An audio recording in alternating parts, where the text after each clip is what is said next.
Are you struggling for consistency in your sim racing? Does your iRating look like a roller coaster? If so, we have good news for you. The way to get more consistent is to first understand what you're doing differently than the professionals. And VRS is the answer. With our competitive subscription, you will have the telemetry, setups, tutorials, and everything else you need to fully analyze your driving. Our data packs and the ability to compare your driving with the best in the world will show you exactly where to adjust your inputs, change your driving line, and shave seconds off of your lap times. And our powerful and precise Direct Force Pro wheelbase and precision pedals are being used by some of the world's best drivers. All these champions agree that VRS hardware is not just the best on the market, it's also priced well below the competition. So if you're looking to upgrade to direct drive and the best pedals in sim racing, VRS is your answer. If you want to get better, get faster, and make it happen sooner rather than later, you owe it to yourself to find out why so many people are switching to VRS. You'll be so glad that you did. Visit www.virtualracingschool.com and learn why the best use VRS.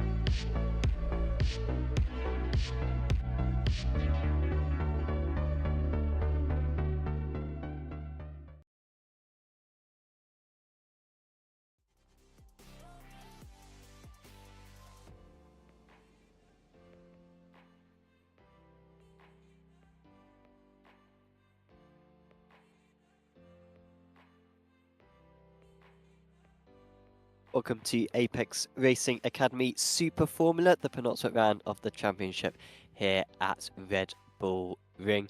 My name is Southwest Patrick. Alongside me for tonight is Avery McDonald. Samuli Kume is broadcasting this stream on our YouTube channel, and it is crunch time in the championship as 3 drivers in both the Pro and the AM championships have a chance at the title for this season. We are currently in the early stages of qualifying. Avi, I mean, how are you feeling about this final couple of rounds? I'm feeling pretty good about the final couple of rounds. We're going to, the Red Bull Ring. I may have just lost Avi for a second there, but I'm sure we'll have him back in a few moments' time. But yeah, we are pretty close to getting into the action part, and we can have a look at the championship standings going into this penultimate round. And after leading for a fair chunk of the season when the drop scores have been included, Marcos Alarcon is currently up ahead, about 50 points clear of Lennart Schnabel. Giuseppe Lofari in 3rd position, but it's been Chris Rosenkrantz who has won the last 3 races on the charts, and in often dominant fashion as well, who has brought himself right back into championship contention. Should Alarcon be able to get a couple of podiums in the final few rounds, that should be enough to take the title. But those 3 behind are very much in prime position if the Spaniard makes any mistake. In the amateur championship, going into this Red Bull Ring round, we've got Fabio Grassetti, who frankly in terms of pace has dominated so far this season, but with a few too many errors from him have kept the likes of Edouard Pop and Cesar Cabral in the mix. And don't rule out Dean Vella either. A couple of overall podiums, which sounds unlikely, but could well still happen. Could bring himself back in with a chance. We might have Avery back now, and Avery, I think Alarcon, if you're a betting man, you got to put him as the favourite with these 2 rounds to go. But Rosenkrantz is going to run him hard, and I think both Schnabel and Lofari, I wouldn't be surprised if either of those guys were able to take a clean sweep in these last 2 rounds.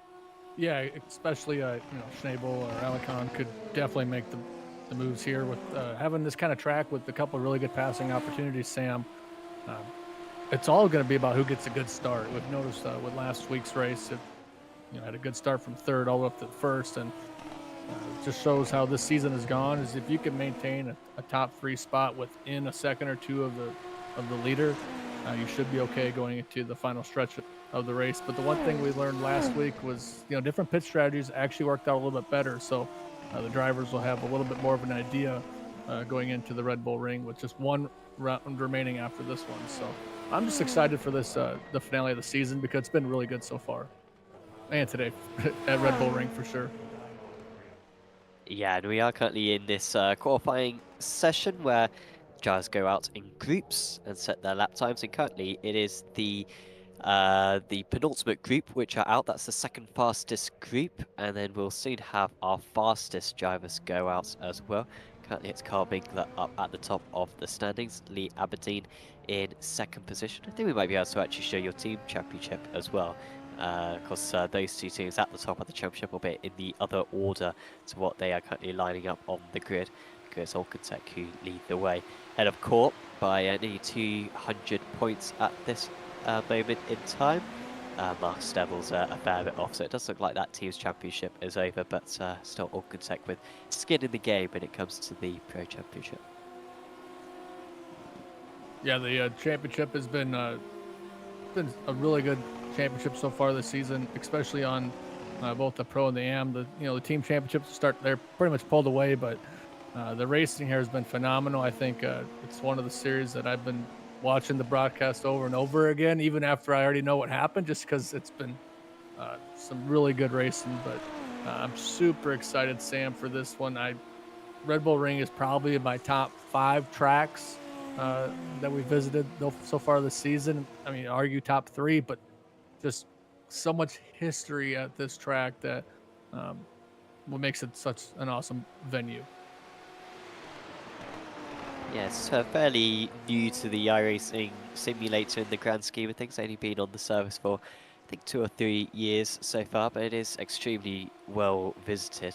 One of the most popular tracks, really, on the service. Not necessarily one of the absolute favourites. I think the fake confusing off tracks, which really make absolutely zero sense around this place, often putting people off as Rosencrantz gets involved. I think these are proper time lapse as well for these drivers.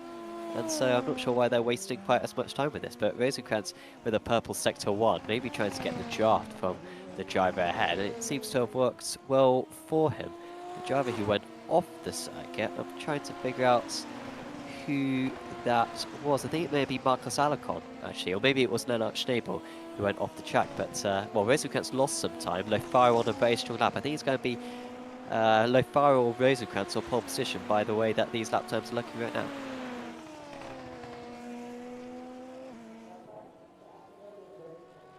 Here comes Lofaro. Can he get ahead of Winkler? He can, by a decent margin, but I think it's going to be Rosencrantz the big danger behind him. 2 of the drivers gunning for the championship, and Rosencrantz is able to just about get ahead of 10th and a half. Claire Schnabel, who was the car who was affected earlier on, he can't beat it.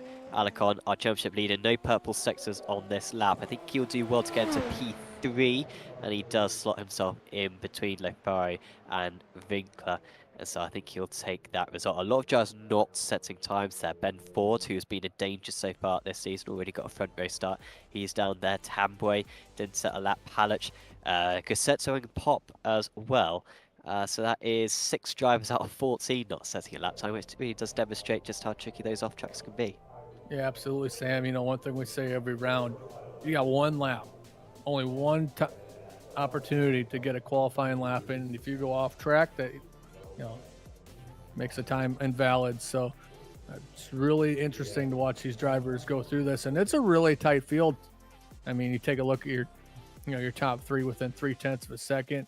I think anybody in the pro division that's put a lap down has a chance to win. They're all showing speed, and yeah, Rosencrantz starts on the pole, Sam, but anybody can win in this pro division. Then you look at the AM division, it's up in the air. Almost any driver can win in that. With Grosseto and Pop not getting a qualifying time in, that opens the door up for Luis and Cabral, who have put a qualifying lap in. So it should be a fun one tonight.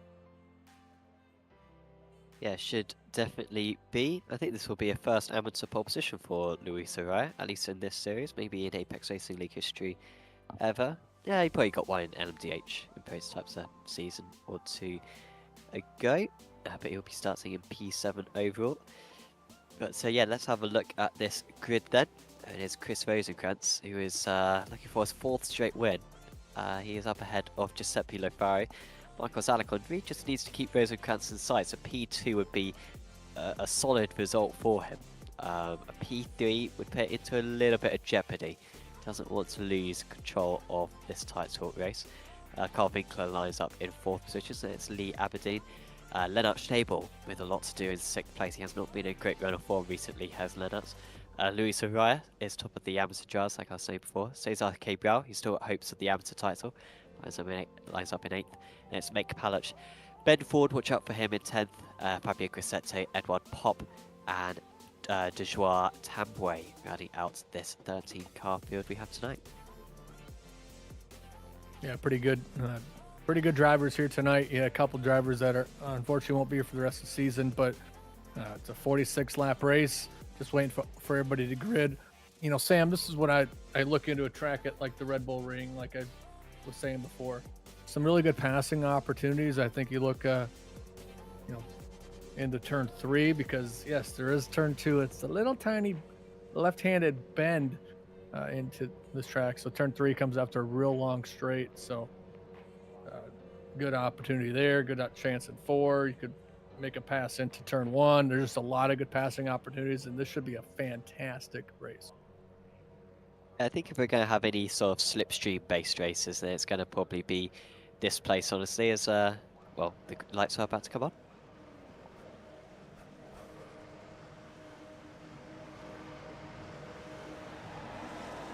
And away we launch at the Red Bull Ring. It's a very strong start for Giuseppe Lofari. It's not the strong start we've become accustomed to for Rosenkrantz. As the Italian who leads us into turn 1 behind him. Schnabel with a strong start. There's been a spin in the background. That's Marcus Alicon. That is Marcus Alicon, our championship leader, with the biggest setback we have seen him have all season long.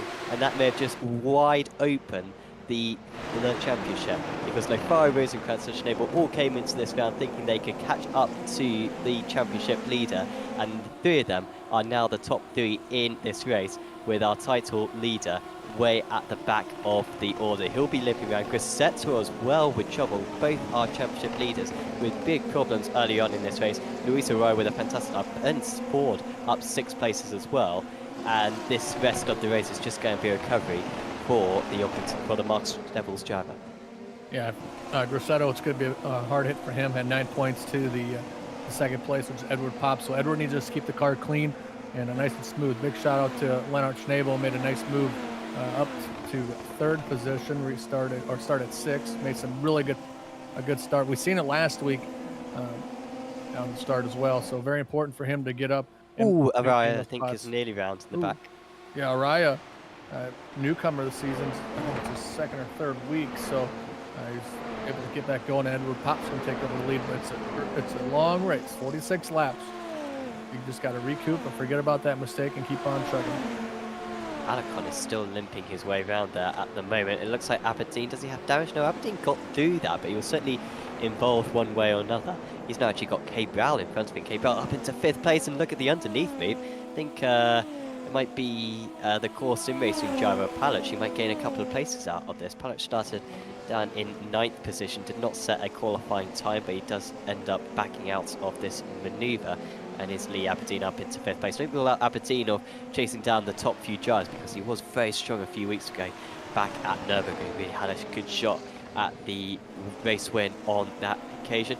Palach is going to go around the outside and does be able to get past Cabral. So Cabral and Pop looking pretty good in the AMs now, and Grissetto back in the pits. Actually had to tow back to the pits. Alicon, I think, ended up towing back to the pits as well. I mean, he kept on limping round. He'll get his faster pair, but he's going to be nearly a lap down by the time he gets out the pits. Yeah, I like what Alicon did. You just got to try to make it there, especially when you have a wreck in the beginning part of the track. So he's just going to get back out there and try to get some positions and just put your head down and run, because he's already got his one required pit stop. Here's Lafaro and Rosenkrantz. They've broken away from Lennart Schnabel in 3rd. So we'll see what Rosenkrantz is going to do. He started at P1 and gave up the lead to Lafaro. And Lafaro really needs to get the win here to try to gain on some points on Marcus Alicon. And of course, Alicon missed the first time in the championship back at Spa, and so his drop score is very poor. And so basically, the scenario that we're in is whoever wins this race out of these top 3 will be leading the championship going into the final round. Alicon is going to be down to 4th place in the championship after this, presuming that these 3 continue smoothly, which, by the way, that Chris Rosenkrantz took turn 5 this time round. It's not guaranteed whatsoever. The Sims racing driver losing all kinds of grip through the fast left-hander. But how things change, we always knew this would be a risk with Alicon with that poor drop score, that one incident would be enough to pull him down the order, and that has been what has happened. I wonder if we get a replay, actually, of what happened to Alicon on that race start. I think it was a fairly poor start for him and Rosenkrantz, and it sort of put him in the mix with the likes of Aberdeen, and yeah, it's spot disaster for him.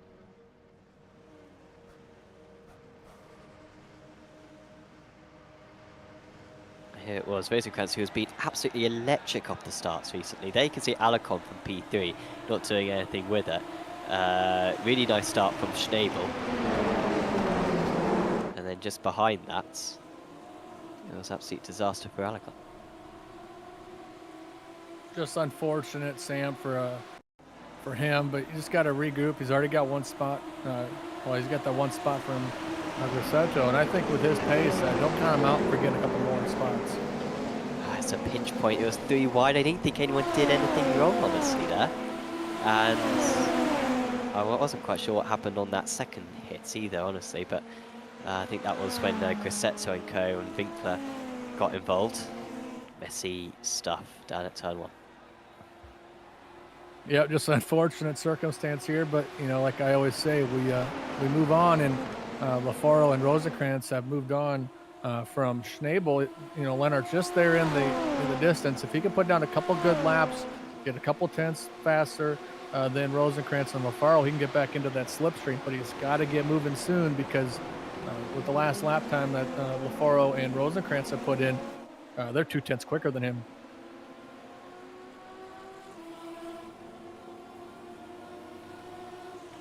Yeah, he needs to... Oh, here comes Rosenkrantz up the inside, and he's through. Lafaro will not be pleased with that one whatsoever. These cars have no lights to flash, but if he did have some, then he would certainly be using them. That was a bit messy down into turn 3, but it seems to have all worked well. I did see some bodywork initially come off the cars as well, and you know what? I think Lafaro is missing a part of his the side of his car, a bit of his side pod. I believe he is missing. And that could be very bad news for him, and he is going to have to come into the pit, so he gets his fast repair, but that is bad news for Lafaro, and a potential penalty for Rosenkrantz. But honestly, at first thought, it looked like it was a marginal, Avery, but it was just about fair. Yeah, we'll take a look at the SDK Gaming replay here. Rosenkrantz, or on above his helmet, and like we said, it's a good passing opportunity. I don't know.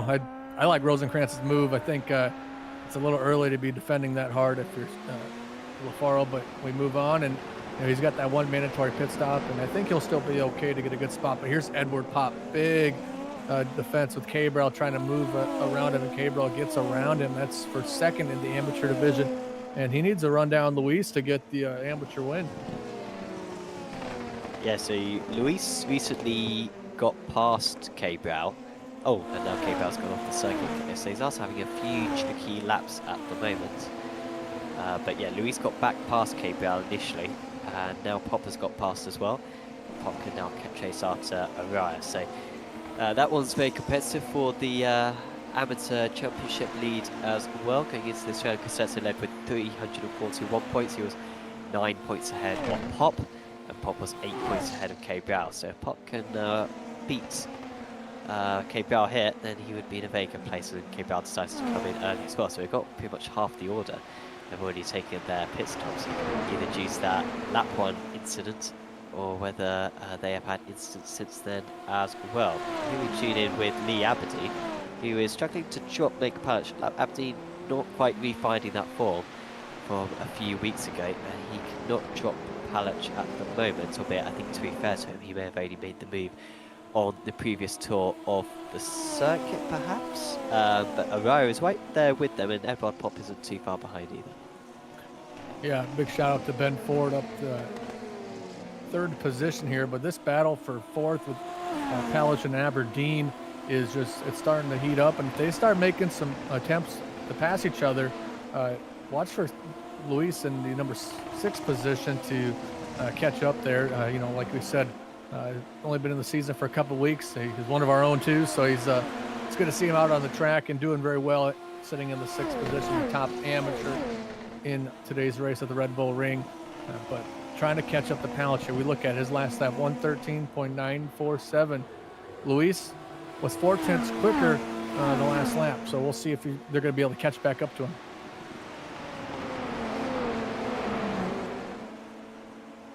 Oh, off into the wall goes Araya. I think that may have been a bit of a curse. I think you just heard Avery slamming his desk there.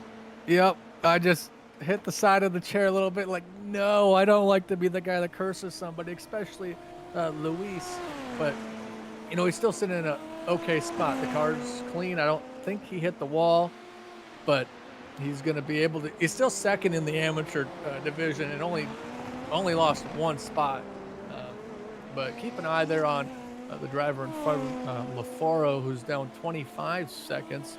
And he's already done his mandatory pit stop. So once we get a couple other drivers to go into the pits, I'll be able to get a good calculation on how long it takes. Keep in mind, my calculation is highly, highly unofficial. But it's they're right more often than not, aren't they? So we get a good view on it. I think I'm guessing a little bit here, but I think it's about 22 seconds is a pit stop. So he's just over 25 seconds off the race leader. Seems to be about 3 seconds behind when he came into the pit stops. When he came into the pits a couple of laps ago. So that will certainly make sense for him. So we tune back in with this battle. Unfortunately, without a Luis Araya anymore. But still got these 3: Aberdeen, Palic, and apologies, who is that just behind? That's actually Alacon, isn't it? But just behind them, he was a lap down. He does have the right to unlap himself, and I think if you are Alacon, you've got to be taking 0 prisoners right now. He needs to get as many points as he possibly can. You could still get Tabway in this race. Anyone more than that, he would have to acquire them to make quite a hefty mistake. But yeah, he's got to try as the Spaniard, and that's what he's going to try to do. Yeah, I think he's got to try, and then I think if you're the drivers in front of him, you have to understand you have a very fast driver behind you. Just let him go.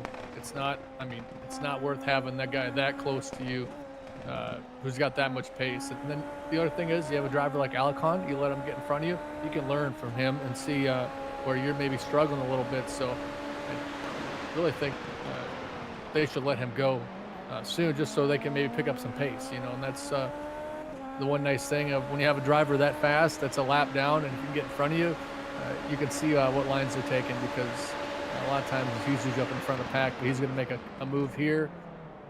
He's got one. Remember, this is not for position. He's 1 lap down, but he's got to get going if he wants to catch up to Tamboy and maybe even Carl Winkler if he's lucky. Tamboy's just randomly set the fastest first sector of anyone. I guess he was using his overtake. It certainly felt like Alacon was using his overtake coming out of turn 1, because he was absolutely rapid down that straight. It does demonstrate just how useful the overtake can be. You can see it's now slowly flashing, very much indicating that he has used it, because you can only use it in about 100 seconds apart. Once you press the button to turn the overtake off, you can't use it for another 100 seconds after that. So it changes by the circuit, I believe, but I think it's still about 100 seconds. So around a short circuit like this, he's not going to be able to use it Alacon at the same spots on the circuit each lap.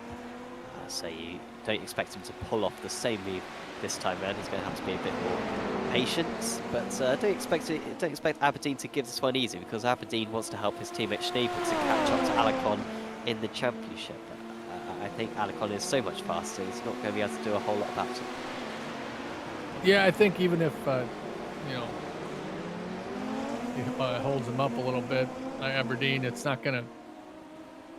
Yeah, his teammates fighting for a championship, but he might only get one spot. I think you're jeopardizing your race if you try to race him here. So Alicon goes around there and gets smooth. I don't expect Aberdeen to get back around him. So here comes the battle. We're on board with Palich, and you'll see if he can stay in a good spot here to try to make a move. Hopefully soon, because I think Palich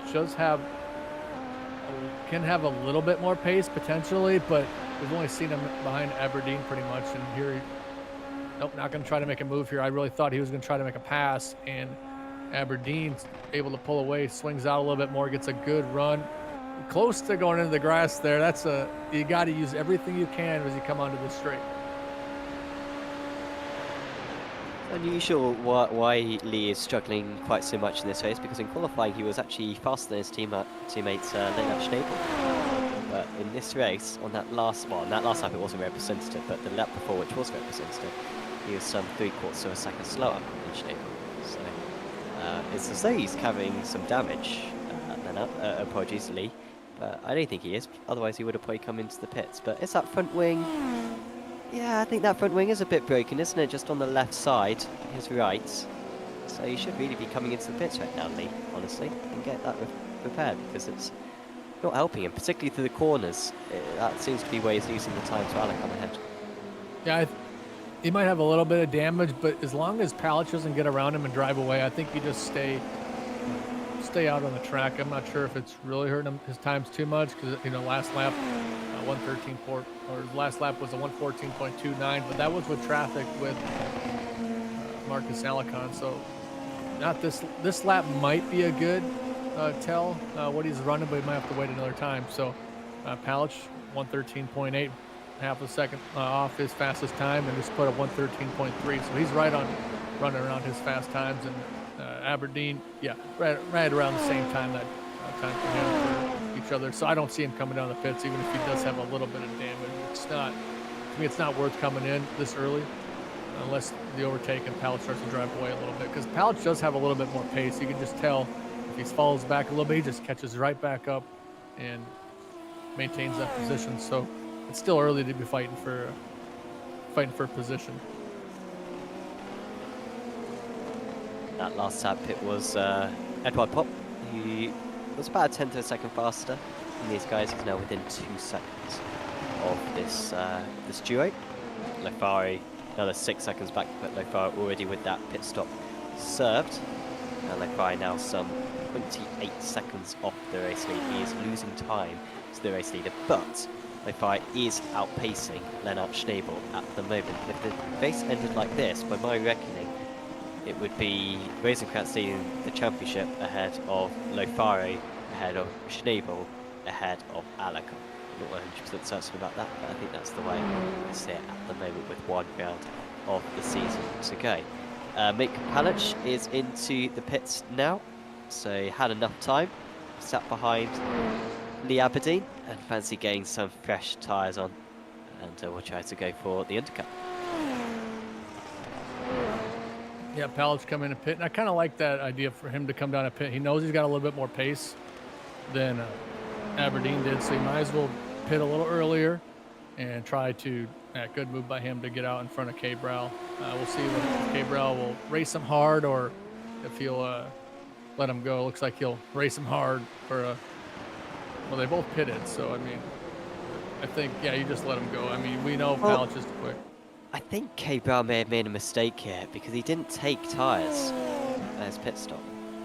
I think that is something that you do have to do in this series, to take tyres, so you may well have to make an extra pit stop later on, Cesar, in order to oblige the rules, because yeah, his pit stop was only 1 second long, seemingly just a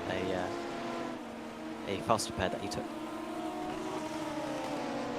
Yeah, not quite sure. Nothing in the in-sim chat has come on, but yes, good catch there, Sam. That he needs to come down and make his a pit stop with tires. That's the mandatory. Unless he, I don't know, maybe he just came in to fix the car and didn't want to run a set of tires for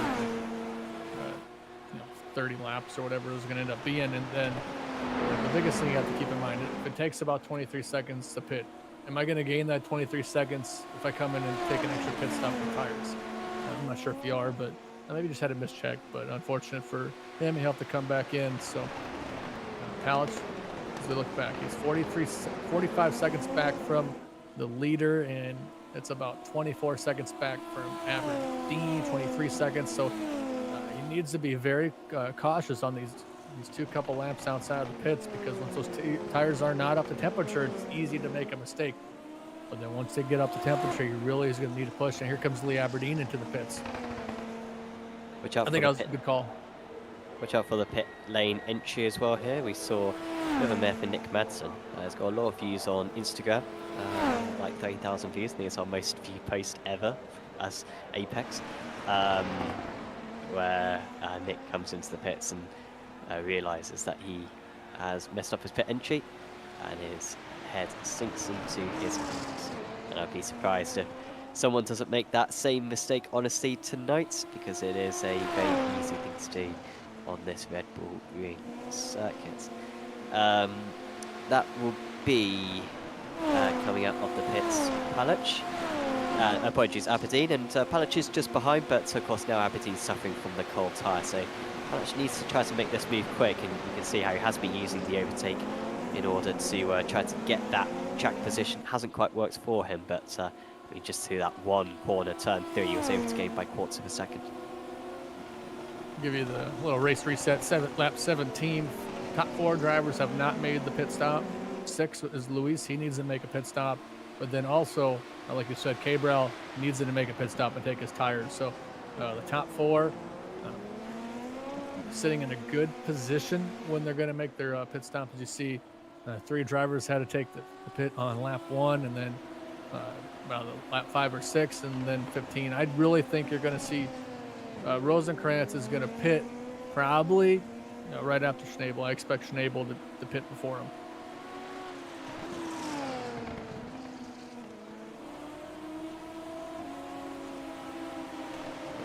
Yeah, Rosenkrantz just ran his fastest lap of the session. I mean, 1:12.2. The next closest one within on the podium is Lennart Schnabel, 1:12.6. I mean, he's really showing the pace right now, and he's pushing hard.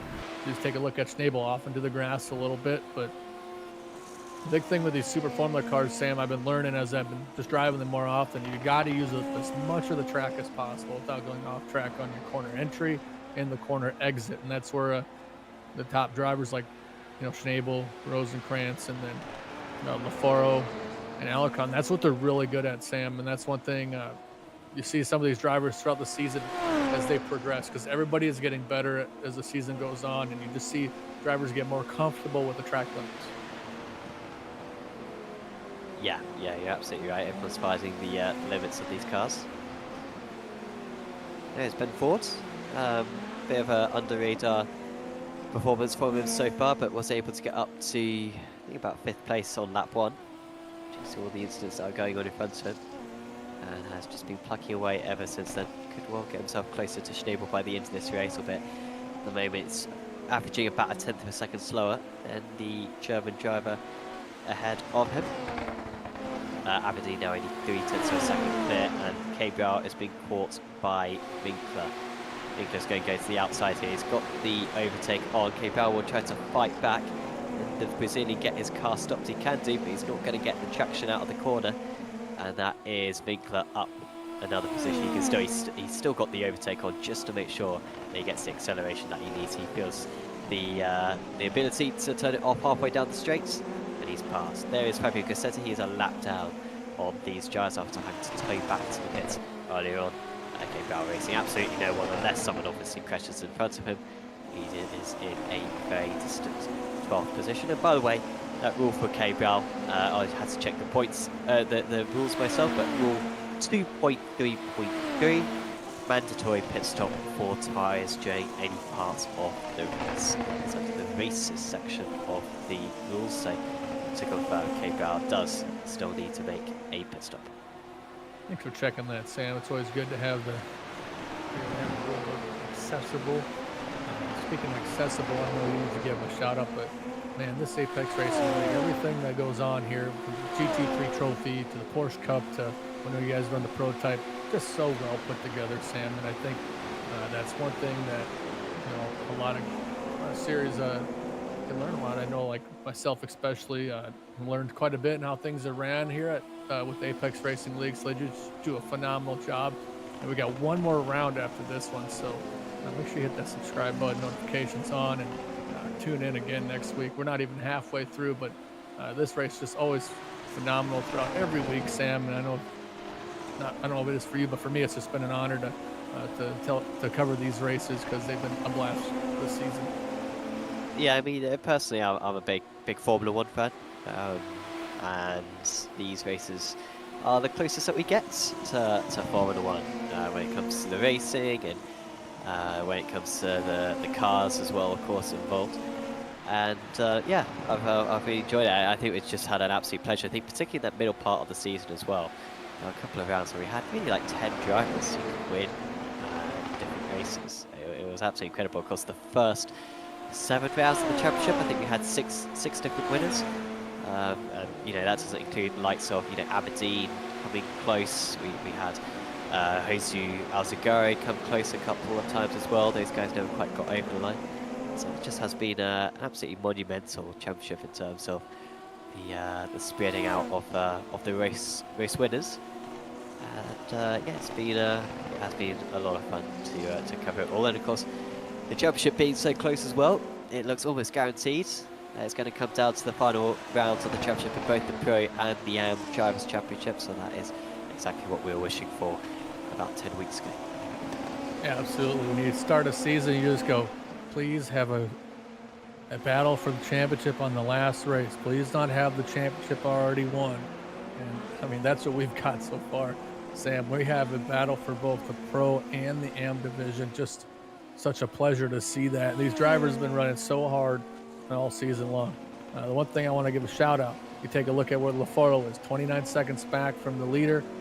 Once Ben Ford comes to pit, it's going to be very tough for him on the old tires. He'll come with LaFaro, who'll be maybe a couple seconds back. So I think we could potentially see a good battle for the final spot on the podium between LaFaro and Ben Ford.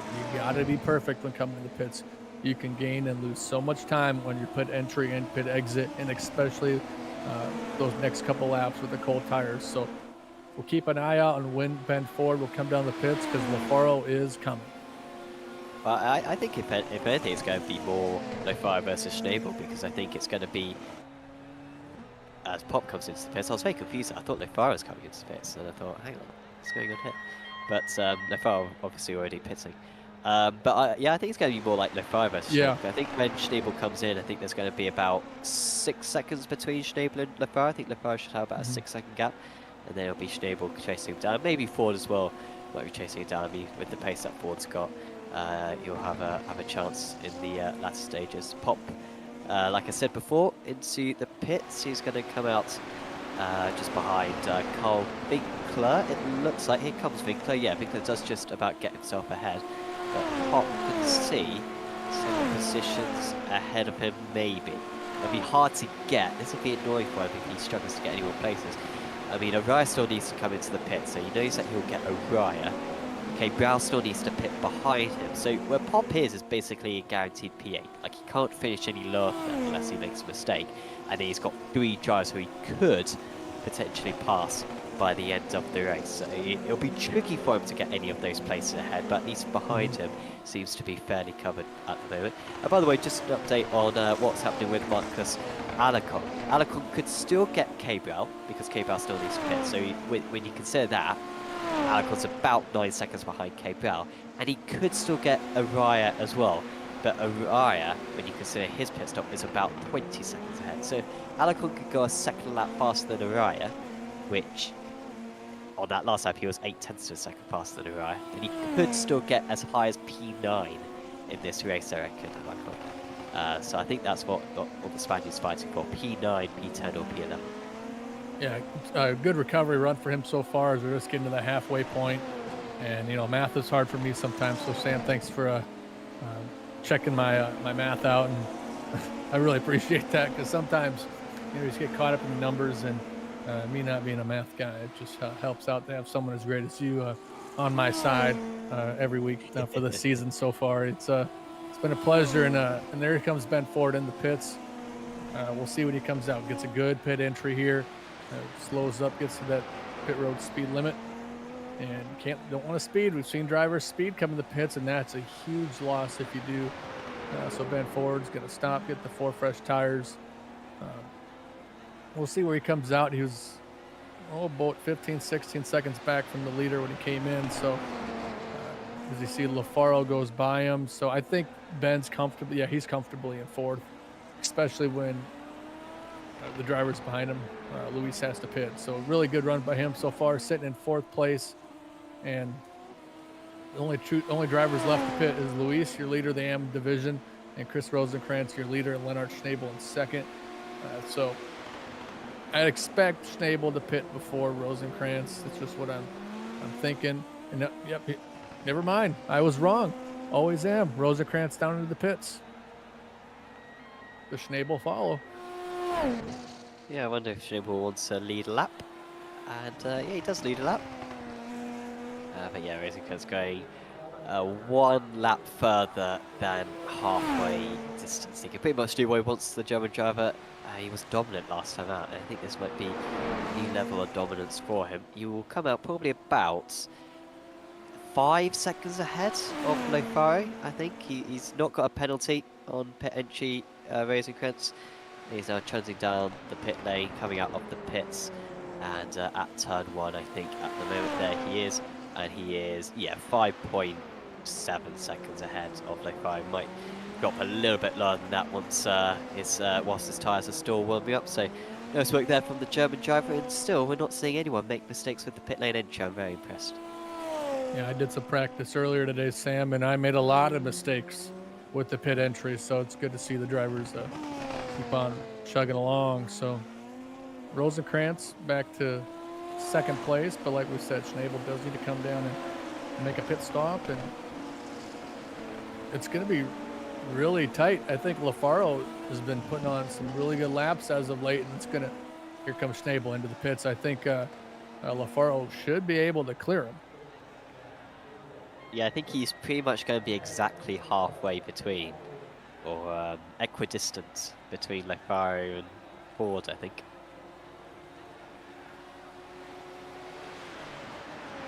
Yeah, good job by LaFaro to get into the pits very smooth. And by Schnabel, yeah, and here comes LaFaro, takes over the 2nd place. You got warmer tires, so these next couple laps are super important for both LaFaro and Lennart Schnabel. So Schnabel out of the pits, comfortably in 3rd position. Now 2 drivers left to pit, Luis ARA and then Kay Brow, who's back in the 10th position. He needs to come down because he did not take the 4 tires, but so all the drivers have pitted. And I have to say, Sam, this is probably the earliest we've had most of the drivers pit all season long. Usually by now we're still need like 7 or 8 drivers to pit. Granted, we only got 13 in the race today, but Luis right there, he's still got to make his pit stop. 26 seconds back from the leader. Still a really good run for him. I know he's going to lose some time when he comes down to the pits, but it's a good job for him. Here's Lee Aberdeen. He has put on a good recovery run after having lost a little bit of pace throughout the race, but able to pick back up and sitting in 6th. He'll move up to 5th once Luis comes down the pits. But Palich is starting to inch his way a little bit closer behind him. 2/10 quicker the last time by.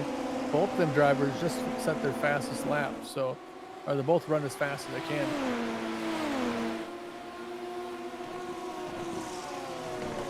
Yeah, fun fact all this one between these 3 is a ride does now come in. And yeah, this is much more like it now, I think, from Aberdeen, these lap times. I think it is fairly clear that he was suffering from damage earlier on because, yeah, he's into the low 12s now, which is, well, yeah, his best lap is actually faster than Schnabel's best lap. I know everybody was losing about 7 tenths of a second a lap, so yeah, definitely getting that damage fixed has worked for him. Has left him with a bit of catching up to do, but at least he did keep track position against the core sim racing drivers behind. And they have been able to drop Pop quite significantly. Pop now 5 seconds behind these. Just thought you might be able to rival them, but hasn't been the case. I just hope that K. Brown makes that second pit stop, because if he doesn't, then he will be receiving quite a large penalty, which could be losing him some important points in the championship. But yeah, the guy currently in 9th position. That will be, I'm fairly sure at least he didn't take tyres. He only was stationary for 1 second. So unless he's got the Red Bull pit crew from 2035, I don't think he took more than 1 tyre. Yeah, and we hate seeing penalties no matter what happens, whatever the circumstances. But big shout out to him. Just ran his fastest lap of the day, 112.71. But the fastest lap was just set for Rosenkrantz. Second, 2 drivers on the 111s, and they're both set on lap 27. That's Rosenkrantz and LaFaro, 111.876. And Sam, I think he's got more pace. I think he's going to be saving that boost, and he's going to put on a ripper on the last lap, because that car has been rotating and motivating all night long.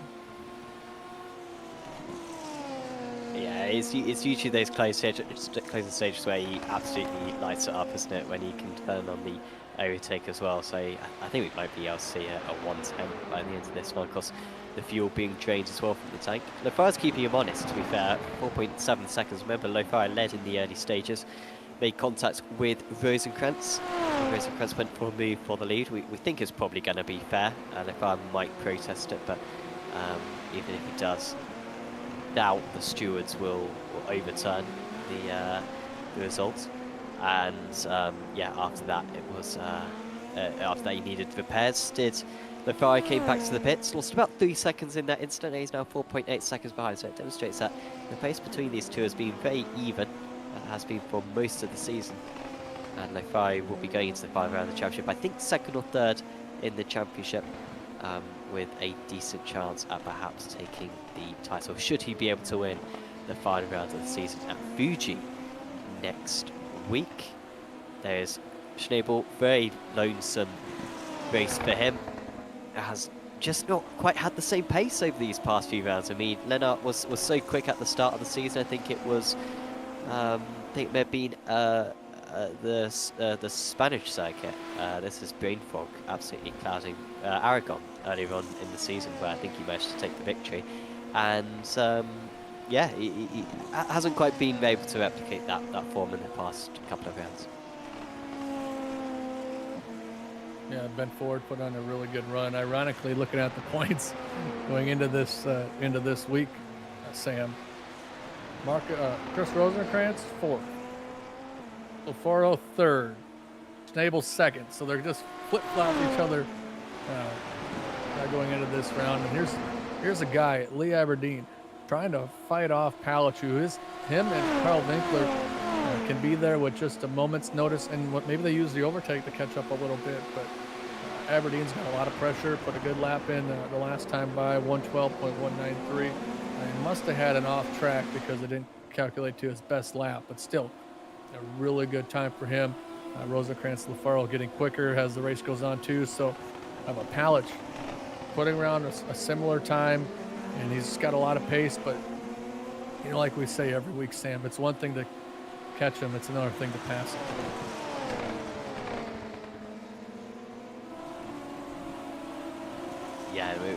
We often see that in this series, where drivers can get stuck, even around a circuit which is quite possible to overtake like this one.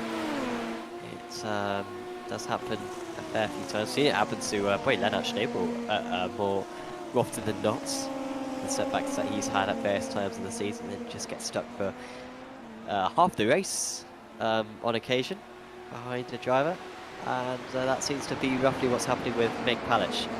100th of a second faster than Lee Aberdeen, and yeah, he really has been sticking looking at the back of that Alcatec NHR driver's car for about 25 laps now, honestly, maybe even more than that, and he's way too far back to go for the move at the moment.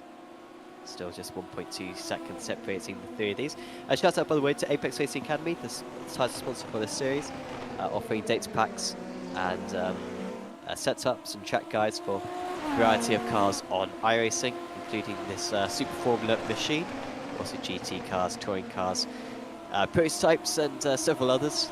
Do check out apexracingac.com for this upcoming iRacing season, so you're best prepped to pursue whatever series you're campaigning on for this next 12 weeks. Yeah, just a great thing they got going on at the Apex Racing Academy. I've been part of it for, I think, probably since the beginning, and it's super nice. Get in the car, downloads all the setups available for you, and you just get in, have a really good setup that can help move you up the field and just give you a little, be more competitive with putting a little bit less work into the car setup. So, I mean, yeah, really good job by them. I've been using it for a while, like I said. So, like Sam was saying, if you are looking for something that's going to help you get a little more competitive, the Apex Racing Academy is the spot.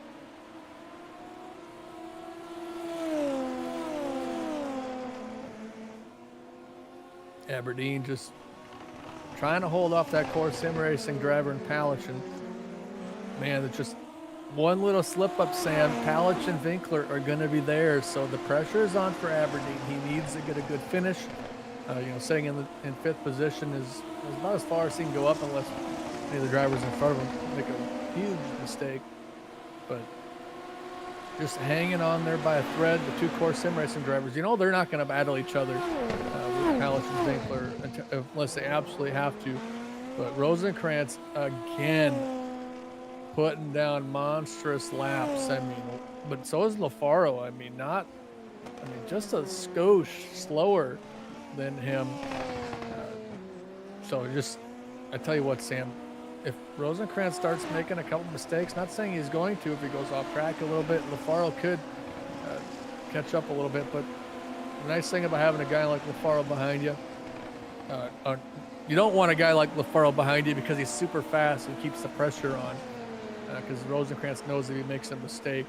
I think what's going to be the thing to look out for, though, Sam, Alicon in the 111s, Lafaro and Rosenkrantz. When it comes down to the last couple laps, who's going to get the fastest one? Because I say it's a coin flip, but the coin only has two sides. So it's a triangular cube flip or something, because I don't know what's going to happen here with the fastest lap.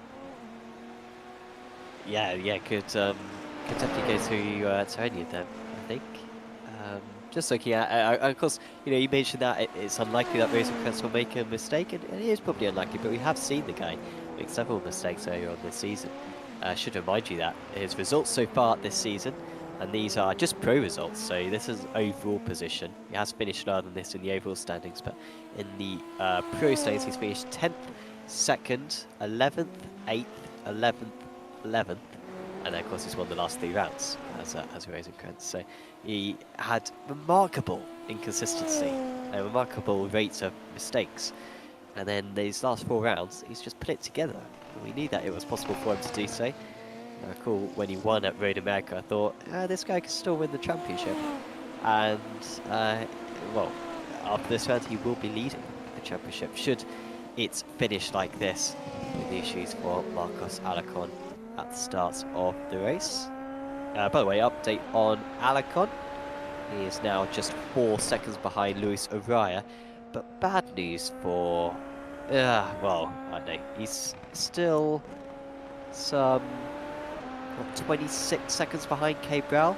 So if Cabral does pit, then Alicon will be marginally behind Cabral. But basically, I think Alicon looks good for P9, basically, if it continues like this. Yeah, which is a good recovery run for him, Sam, just to, after the lap 1 incident, can maybe move up to 9th place. But Palich last lap was just a little bit quicker than Aberdeen, but it just seems like he's not able to break that half second, 4/10 gap. So not quite sure how much overtake he'll have left in the tank to try to get around Aberdeen. But what's going to happen is when they know how much they got left, and they're going to utilize as much as they can on the final lap, and you just hope that you have more than the other guy.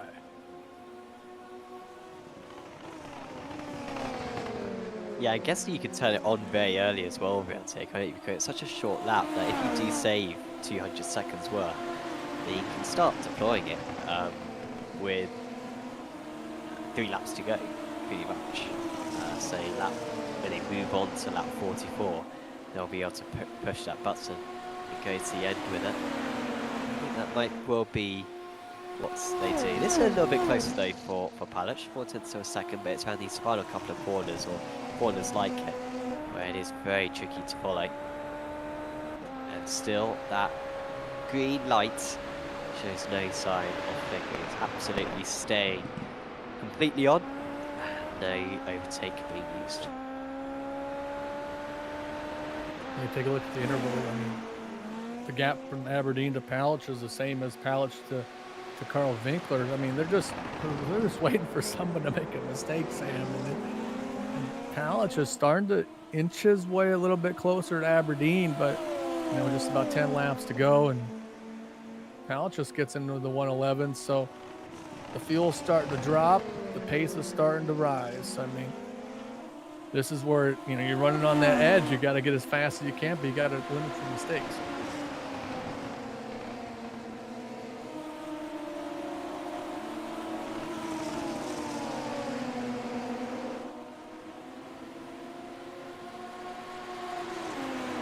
It's pretty fun feeling the car get that a little bit more low, a little bit more twitchy as the race goes on, because yeah, the tyres certainly cause that, and then yeah, the fact that the fuel is going down as well can often make the car less still. I mean, sometimes drivers can go faster with a car which is heavier than light, can sometimes react over the bumps a little bit better, and if you set up the car a certain way, sometimes the balance can be a little bit better as well.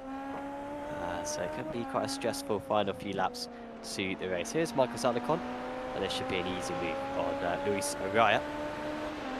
I doubt Alicon is aware of what's happening with Cabral as Alicon moves up into 10th position. But just a reminder to those who moved, only just tuned in, welcome to everyone who has tuned in by the way. But Cabral still has to take tyres. It is a mandatory tyre pit stop in this series, and Gabriel did not take tyres at his pit stop, so he does still need to pit, and if he does pit, then Alicon will get ahead of him, so Gabriel basically down in 11th position as it stands, and Alicon will move up into 9th place should the Brazilian make a pit stop, or even if he doesn't do, the penalty he gets will pay behind Alicon anyway. Yeah, Cabral just sitting in that 9th spot, did a recover and has a good pace. We've seen it so far this season. He can get some pace. If he can try and get a little bit quicker than Pop, he might be able to get that in contention for the win if he would have taken the 4 tires. So you just hate to see it for Cabral. Still has to make that pit stop. But one thing I want to point out, Sam, is, man, this amateur division is super tight. Going to be going into next week at Fuji. You have Grissetta, who's in 12th place, and he's losing on to Edward Pop, who's in the lead so far for the AM division. There's the 206 or Grissetto's right behind him, and you just hate it for Grissetto to go off on that first lap incident. But we move on. But Edward Pop, 111.673 was his last lap, but he went off track that time, so you got to be careful when you're pushing to the limits. So because Pop right now cannot afford to wreck the car. No, yeah, he's got to think smart on this one. I wonder if he'll be aware of what's going on with Cabral as well, actually, Pop. Because he be helpful for him to know. He can afford to let the Brazilian go, and it makes no difference to him. Palic getting a bit closer this time. The back of Aberdeen. Still just lacking that extra 10th of a second or so. But yeah, going into this round, Grissetta was 9 points ahead of Pop. I'm not exactly sure how the points work, honestly. I think if it ends like this, I think basically it will reverse. I think Pop will be about 10 points clear of Grissetta with a round to go. I'm not sure Pop's ever led the championship. Maybe he did do recently. Certainly know that Grissetta and Cabral have led it at times. But yeah, Pop will be leading it after this one. And a driver who I don't believe has ever won an Apex Racing League title, I want to say. think he's come close to an amateur title a fair few times in the F3 cars, one of the absolute veterans when it comes to single seats on Apex Racing League. So it would certainly be a long time coming for the Force International Racing Team driver if he could get it done. Had a little bit of a poor lap this time round.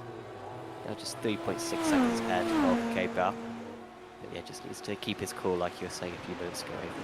You know, Sam, what would help if you're in the driver's seat and keeping an eye on what the other drivers have been doing, what lap they pitted, and how long they're in the pits for?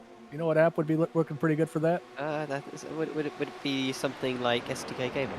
Yes, I think the SDK Gaming is the perfect app to have when you're racing or doing like a live stream or something. You get all the timing and scoring available just like we have. I think that's something that would really make a difference for anybody on iRacing. Yes, certainly do recommend it. So visit sdk-gaming.co.uk in order to get yourself a subscription to the service and yeah, reap all the rewards that AV was going through. Big thanks to them for sponsoring this championship. Aha!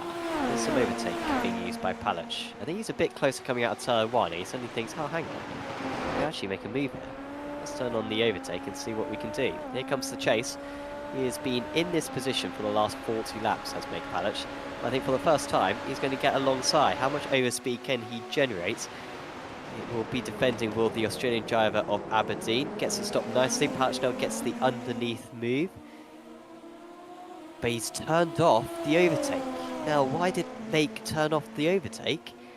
Because now he's struggling to make the move down into turn 3. He's going to have to go the long way round. And again, you can't help but feel if he had the overtake still on coming out of turn 2, he would have surely swept past him into turn 3. I think there's a couple scenarios I'm thinking, Sam.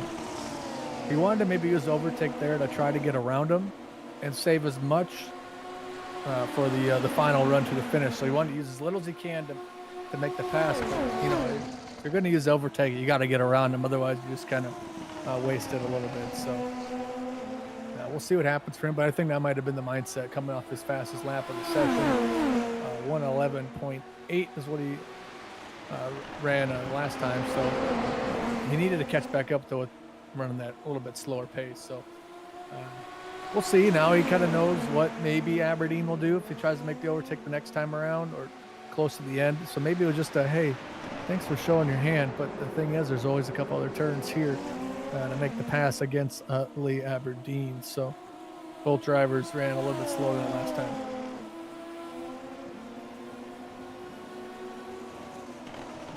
Well, he'll have the overtake available again on the next lap. And of course, the race leader now to lap 43. It'll be lap 44 that he'll be able to turn the overtake on and probably not turn it off. I don't think Racing Plus has used any of the overtake so far. Maybe just a little bit when he was trying to overtake McFarlane earlier on in the race. I think that's been about it for the German driver, because apart from that, he has been in the lead from start to finish, as has been the story for much of the last 3 rounds, honestly. He has been totally unstoppable and would be the big favourite going into the final round of the championship. As Tune back in with this fight for 5th position. Just a few more laps for Lee Aberdeen to survive. Palach in the slipstream once again. Aberdeen trying to break the draft as much as he can, covers off the inside line. And of course, we've seen the traction zone here be really important so far tonight. Aberdeen should get away with this one. He'll cover off the inside again for turn 3. I think just watching this behind isn't going to jeopardise his teammates' attempts at the move at all. Palach later on the brakes, but he knows that if he tries to go around the outside there, that he'll just be shoved off the circuit. So he does the wise thing, banks and backs out of it. And yeah, the next lap should be when they put on that overtake and be properly at max speed to the end of the race. Yeah, good job by Aberdeen to maintain that 5th position there, because you know Palach wants to get around him. He's been trying to do it for 4 laps.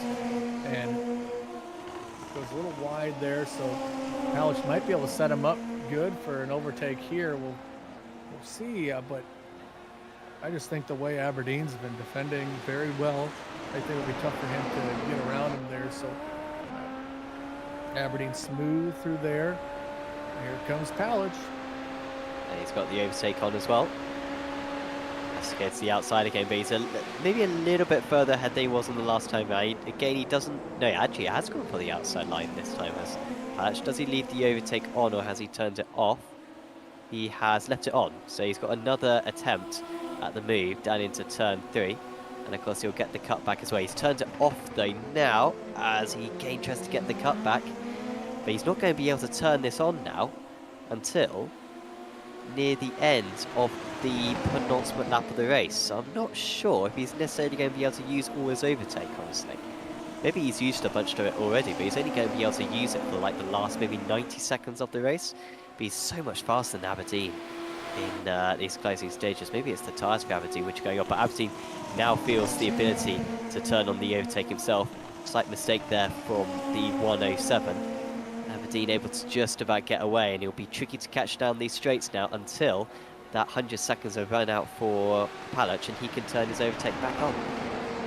Yep, Aberdeen put on the overtake. Speaking of fast, Rosenkrantz just got into the 110s, but Aberdeen has the overtake. Yeah, Rosenkrantz, look at that, 110.939, and that's a clean lap, Sam. That's a clean lap. Lafaro is falling back 9.6 seconds back. He's comfortably in second place.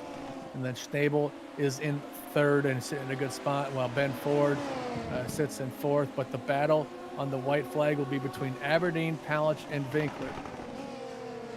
But Aberdeen's got the boost on, so he is sitting in a good spot here as we continue onto this white flag. They're not quite, I don't believe they're quite there yet, but I tell you what, man, Sam, this is something that Rosenkrantz has been wanting, was to have a battle like these guys, 5th, 6th, and 7th, and if Alicon would have caught back up to him, they would have been tough to get around him. But Palach has fallen back from Aberdeen, who's been using the boost, so, and Palach has the boost on too, but I think with how early Aberdeen put it, he could probably go all the way to the end. Yeah, Aberdeen can definitely go to the end with this boost. Palach with it as well, but he's got too far to catch now. He's got to get the move done in these early stages of the lap, really. So it has to be an absolutely mighty send in order to make a difference. Alicon's going to finish a lap down, so even if these guys do crash, then Alicon's not going to be in a position to gain a place. Aston Lead, though, the man who is 150 points off the championship lead, will be going into the final round of the Apex Racing Academy Super Formula with the championship lead. What a turn of events for Chris Rosenkrantz. He makes it 4 wins on the bounce and will be the championship leader heading into Fuji and round 11 of the championship. Lofar will be going into that round in second place. Schnabel does all he can in third. Looks like it's going to be Schnabel's teammate Lee Aberdeen to finish in 5th position, much to the frustration of the core sim racing pair of Make Palach and Carl Winkler. They're going to come around the final couple of corners now, and Aberdeen will take home a fairly satisfying 5th place because, considering the damage he had in the early stages and the defensive manoeuvres he had to pull off in the second half, that's pretty much the best he could have hoped for. Edward Pop, meanwhile, he is going to be the amateur championship leader going into the final round with a strong 8th position and a comfortable 8th position as well. And unfortunately, Cesar Cabral did not take tyres, and post-race penalty will likely drop him behind Marcos Alicon in the standings. Yeah, good job by drivers that needed to get points. It's a rough drive for the ones that couldn't afford to lose points as they were in the lead, Sam, but just a phenomenal race at the Red Bull Ring. And I tell you what, Sam, this is, what the season's all been waiting for is next week. But before we get to next week, here's your final results, Sam. Chris Rosenkrantz took home the win. Giuseppe Lafaro second, Lennart Schnabel third. Ben Ford moves up 6 spots to get 4th, and Lee Aberdeen gets 5th, holds off a tough battle from Palach in 6th, Carl Winkler 7th, and winner of the amateur division, Edward Pop, and he gains points on Cabral and Grosseto. Cabral comes home 9th. Alicon is in 10th. Good recovery run for him after the first lap crash. Luis Araya in 11th. Fabio Grosseto was your points leader coming in 12th, and Jua Tamboy in 13th So yeah, Sam, just a phenomenal, another phenomenal round. We had a little incident in the beginning of the race, but that kind of happens when you come to a track like the Red Bull Ring. But pretty good. It looks like we have Lennart Schnabel down in the waiting area. Could bring him up for an interview. Hey, Lennart Schnabel, this is everybody up in the Apex booth. How you doing? I'm doing fine, yeah. Sort of. Sort of, yeah. It was a rough race for a lot of people, but you recouped and you got a third place finish, and most importantly, you gained some points on Marcus Alicon. Take us through on that mindset when you see the points leader go out in a crash that you know that you need to get some points. How was that for you? I mean, I've been there multiple times this season, but it's definitely not a great feeling for him. It's a meh feeling for me, to be honest, because that's not how I want to end the championship. I mean, we still got one round left, but still, it's still a bit, yeah. A bit disappointing when you can't race those people that you're with in the championship. Yeah, absolutely. It's always good to hear it from the drivers that, you know, that's not what we want. I mean, I know it's a way you can get points, but you always want to be able to race a competitor. And speaking of racing a competitor, next week we're going to the final round at Fuji, at the Fuji Grand Prix for 44 laps. What's your mindset? What do you think of that track to finish out the season? It's a great track. I mean, Super Formula going to Fuji, that suits quite well, I would say. But yeah, I'm looking forward to it. I probably won't have much practice for it, same as this week. But we hope for the best, and maybe we can clinch the championship somehow. But that's very unlikely at this point. So we're just concentrating ourselves a bit on the team championship, and that to get that in the bag. I'm pretty sure we already got it in the bag, but haven't looked at it since like 3 rounds. But yeah. Yeah, you're sitting pretty good. Points. Yeah. Yeah, you guys are sitting pretty good in the points. A good team effort for you guys. But before we see you at Fuji next week, is there anybody you'd like to give a shout out to? Yeah, shout out to Lee. He did a great race despite that turn 1 incident. Shout out to Kev, who gave us a little spot this race, and yeah, shout out to you. I'll watch the stream later on, and that was it.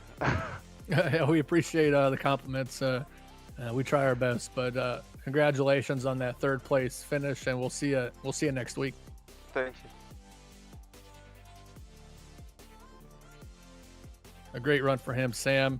You got Edward Pop or LaFaro? Who are you thinking?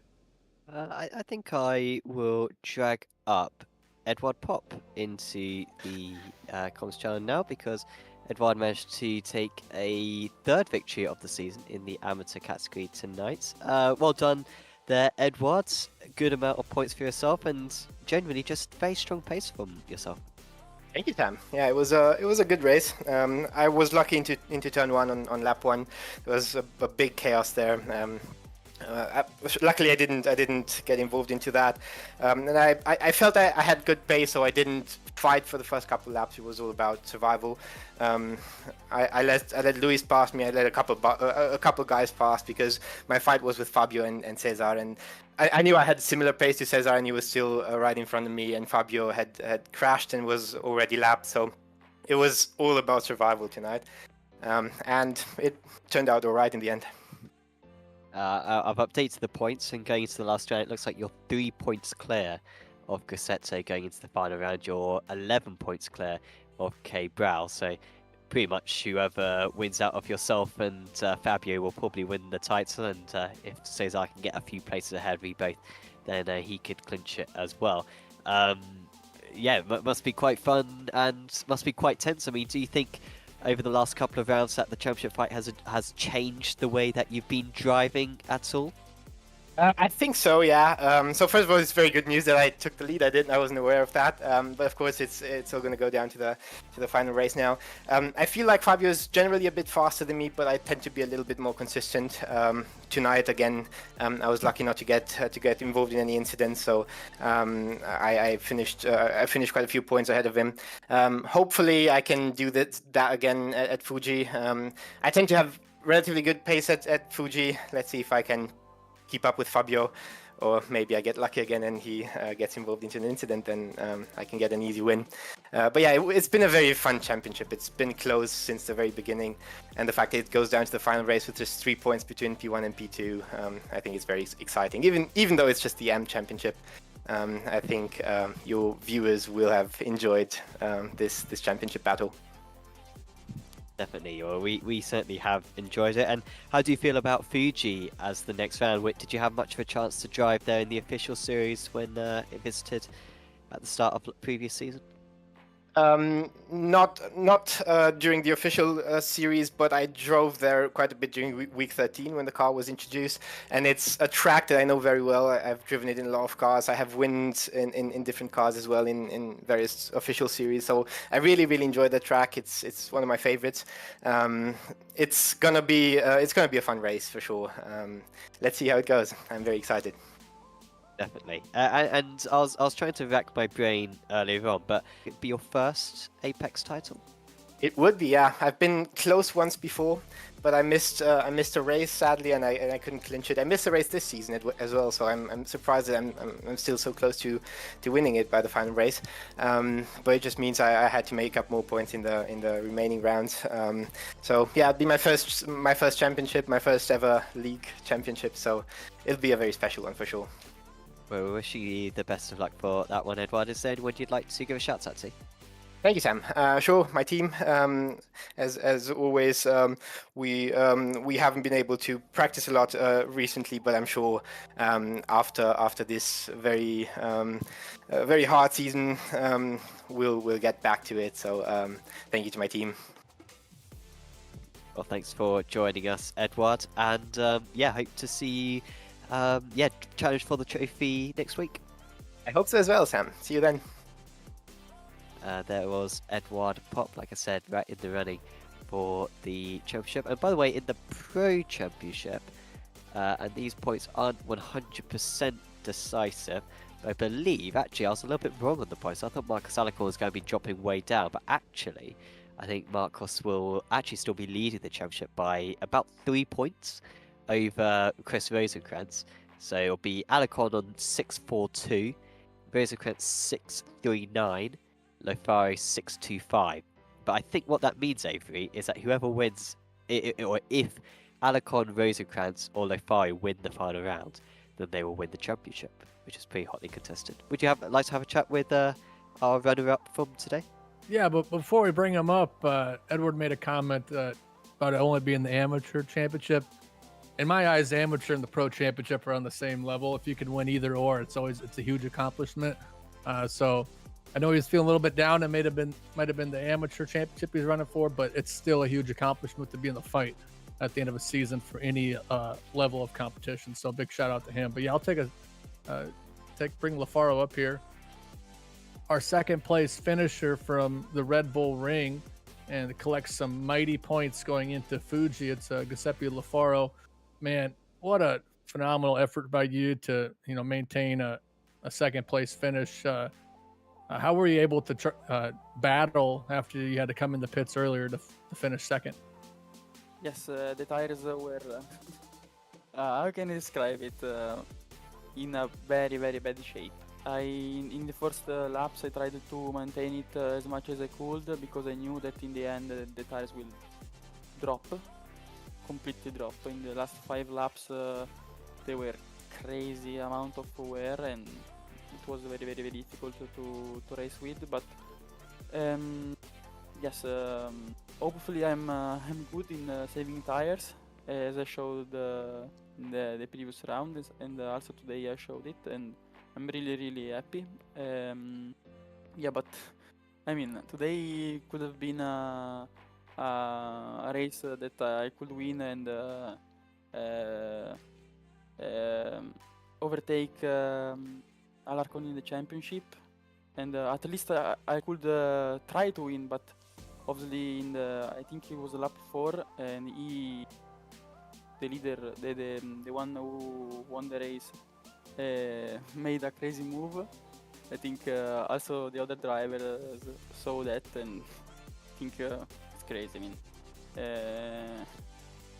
I don't know what to say. It's lap 4, very a lot of fuel, and you made a crazy move like this in a corner where it is also difficult to pass because it's downhill. A lot of drivers also in real life had make a lot of crashes, and I don't know what to say because I am happy because I've done a great race. I had a very good raw pace, also with older tires. I managed to finish P2, but I mean that's crazy, and obviously the stewards will see what happened, but I feel like I've been robbed today, and yeah, I hope the steward will do something because it is completely ruined my race. And yeah, when he launched, he made the corner simply because he tapped me.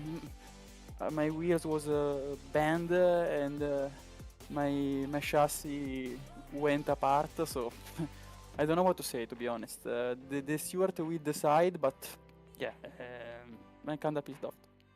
Yeah, understandably. You come into the final round of the championship at Fuji. What are your thoughts on Fuji? It is my favorite track. Awesome. It's always good to race your favorite track. Yeah, I love it, and yeah, for sure there will be a bit of work in the setup because it was the setup that I have is the one in week 1, and obviously after 12 weeks you have a better knowledge of the car, so I'll change something. But I think I'll be fast. I love that track, and I hope I will win there at least, and I will win the championship. Yeah, best of luck to you. Before we send you off to Fuji, anybody you'd like to give a shout out to? Yes. Ciao Noemi che mi guardi, come hai visto oggi si andava veramente veloce, è peccato che mi hanno bombardato, ma è andata così. E ti do un bacione che mi guardi le gare, adesso vediamo cosa dice la direzione gara, se lo penalizzano e magari vinco io. Comunque sono felice, è andata bene, e un bacione anche a mia nonna che mi guarda sempre, ed è insomma sempre bello sapere che mi guardate. Un bacio nonna, buonanotte. Awesome. Well, congratulations on that final spot, second spot. We can't wait to watch you race next week at Fuji. We'll see you a week from today. Thank you. Bye bye. Good night. Yeah. Night. Seppi Lefar with another P2 finish tonight and put himself into championship contention. But yeah, that should be a thrilling final rounds of the championship because it is ever so close. Basically, winner takes all in the Pro and the AM Championship, and that is the dream scenario with a round of the season remaining.